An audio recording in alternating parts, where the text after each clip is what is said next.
जय हिंद। दोस्तों, किसी भी स्टूडेंट के लिए उसका स्टडी रूम एक बहुत ही इंपॉर्टेंट जगह है और ये बहुत ज़रूरी हो जाता है समझना कि किस तरह से हमें अपना स्टडी रूम रखना चाहिए सो डैट हम मिनिमम इनपुट के साथ मैक्सिमम आउटपुट ले सकें, एफिशिएंट वे से एक कंसंट्रेशन के साथ अपनी पढ़ाई कर सकें। ऐसा नहीं है आज के सेशन में जो मैं चीज़ें डिस्कस करूंगा अगर वो नहीं होंगी तो आप एक कोई एग्जाम क्रैक नहीं कर सकते हो। बहुत से ऐसे स्टूडेंट्स हैं जिनके पास कोई फैसिलिटीज नहीं थी फिर भी वो टॉपर बने अलग अलग एग्जाम्स के अंदर। बहुत सी आपको एग्जांपल्स मिल जाएंगी। बट हम बात कर रहे हैं कि मान लो आपका एक स्टडी रूम है, आपको किन किन चीज़ों का ध्यान रखना चाहिए सो डैट आप अननेसेसरी अपनी एनर्जी ना वेस्ट करो फालतू की चीज़ों के अंदर, अच्छी कंसंट्रेशन के साथ पढ़ाई करो और हम क्वालिटी आउटपुट ले सकें मिनिमम इनपुट देके। तो सबसे पहला पॉइंट यही है कि आपका स्टडी रूम अलग होना चाहिए, उसका एक अलग डोर होना चाहिए जो कि उसको सेपरेट करे बाकी के घर से, सो डैट जब आप पढ़ रहे हो तो अननेसेसरी शोर या बाकी की चीज़ें आपको डिस्ट्रैक्ट नहीं कर रही हैं। इसके बाद एक चीज का जो आपको ध्यान रखना है वो ये है कि कोशिश करो कि आपका जो बेड है वो आपके स्टडी रूम में ना हो। बट बहुत से स्टूडेंट्स ऐसे हैं जो कि पीजी में पढ़ते हैं, हॉस्टल्स में पढ़ते हैं, तो उनके केस में ये चीज पॉसिबल नहीं है। बट अगर आप अपने घर पे पढ़ रहे हो तो डेफिनेटली आपको इस चीज को इंश्योर करना चाहिए। और अगर आपके स्टडी रूम के अंदर बेड है भी है तो आपने एक रूल बनाना है खुद के लिए कि कभी भी बेड पे बैठ के नहीं पढ़ना है। चाहे अगर आपको लग रहा है कि मैं बैठ के पढ़ते हुए थक गया हूं तो भी आप ये सोच लो कि मैं ब्रेक ले लूंगा बट मैं बेड पे बैठ के नहीं पढ़ूंगा। अगर नींद आ रही है तो सो जाओ, एक पावर नैप ले लो, बट आप बेड पे बैठ के नहीं पढ़ोगे। ये खुद के लिए एक रूल बना लो। इसके पीछे मेन रीजन ये है कि बेड पे जब आप पढ़ते हो तो आपका कंसंट्रेशन लेवल एक अच्छे लेवल तक नहीं जाएगा, तो आपको एक एफिशिएंट आउटपुट नहीं मिलेगा। और दूसरा रीजन ये है कि बेड पे बैठ के जब आप पढ़ोगे तो वो चीज आपके बॉडी पोस्चर के लिए ठीक नहीं है। आपको स्पॉन्डिलाइटिस की दिक्कत, बैक पेन, इस तरह की प्रॉब्लम्स आएंगी। तो आपको स्टडी चेयर पे बैठ के पढ़ना है, स्टडी टेबल के ऊपर अपनी बुक्स वगैरह रख के उसी के ऊपर बैठ के पढ़ना है आपको। तो स्टडी टेबल की जब हम बात कर रहे हैं तो आपका स्टडी टेबल किस तरह से आपको मेंटेन करके रखना है। आपके स्टडी टेबल के ऊपर सिर्फ और सिर्फ एट ए टाइम वही बुक्स होंगी जो कि आप पढ़ रहे हो या रेफरेंस के लिए आप यूज कर सकते हो, या इनकेस अगर आपको लैपटॉप के साथ में जरूरत पड़ती तो आप लैपटॉप रख सकते हो। बट वो सब बुक्स जो अभी आप नहीं पढ़ रहे हो, जिनको अभी आपने रेफर नहीं करना है, वो आपके स्टडी टेबल पे नहीं होंगी। बहुत बच्चों की एक गंदी आदत होती है कि स्टडी टेबल पे बुक्स बिखरी रहती हैं, उनके बेड पे बुक्स बिखरी रहती हैं। आपको अपनी बुक्स एक सिस्टमेटिक वे से अपने जो एक आपके कैबिन है या बुक शेल्फ है उसी के ऊपर रखनी है।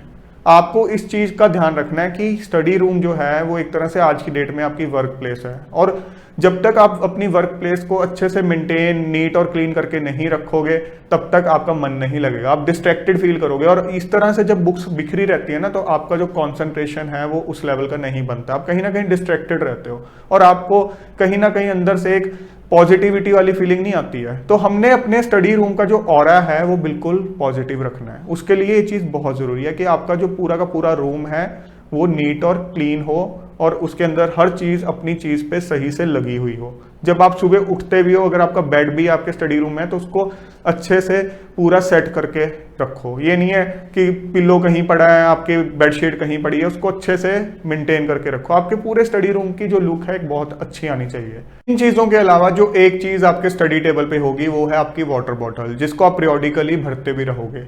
आपको पढ़ते हुए हमेशा हाइड्रेटेड रहना है। ये नहीं सोचना कि मैं पढ़ रहा हूँ तो पानी पीने का, खाने पीने का मुझे कोई ध्यान ही नहीं है। हाइड्रेटेड रहना बहुत ज़रूरी है, आपके कहीं ना कहीं कॉन्सेंट्रेशन लेवल को वो एनहांस करती है चीज़। इसके अलावा आपके स्टडी रूम के अंदर प्रॉपर वेंटिलेशन भी होना चाहिए। ऐसे केस में कुछ स्टूडेंट्स के मन में एक डाउट आ जाता है कि मेरे अगर स्टडी रूम में विंडो है, जिस तरफ मैं देख के पढ़ता हूँ, अगर सामने विंडो है तो मुझे वो पढ़ते हुए खोल के रखनी चाहिए या नहीं, वो मुझे एक किस तरह से पॉजिटिव या नेगेटिव वे में इम्पैक्ट कर सकती है।